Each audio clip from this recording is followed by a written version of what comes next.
Hi everybody, Karen Mountjoy here from Coastal Family Nutrition with our first ever episode of Ask Karen at Coastal a Question. I really appreciate you guys sending through your questions in response to the last video I did. We had some really good questions, and I wanted to start today with one around snacking.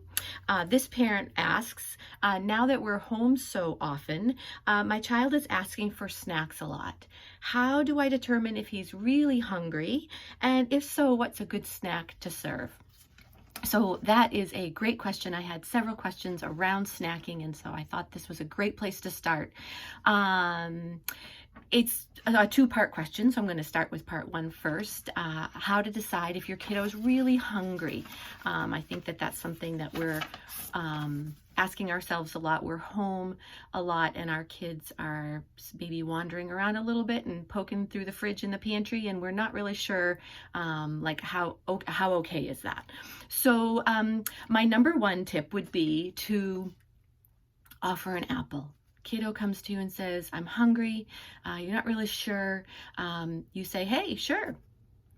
The fruit bowl is always open. Grab yourself an apple. If your kiddo is really hungry, an apple should do the trick.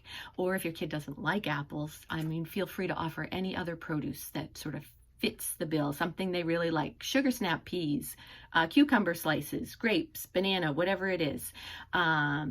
If your kiddo is poking at you a little bit because they're looking for a bowl of goldfish, or maybe something other, sort of like what I call kid food, snacky food, they might just go away if they're not going to get that. If an apple's not really what they want, maybe they're not really hungry after all.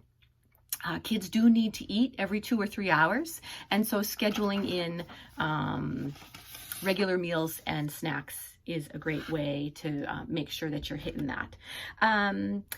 So the second part of the question is, what would be a good thing to serve if my kiddo is really hungry? A snack is an opportunity to serve a mini meal. And so ideally you're going to hit 2 to 3 food groups, but they're going to be small portions. So a good place to start would be something like maybe a handful of apple slices and peanut butter crackers, right? You're hitting actually 3 food groups with that. Or a handful of grapes and a cheese stick. Jump off from there. So I really appreciate the question. I'm really enjoying this. I'm having a lot of fun, so keep those questions coming.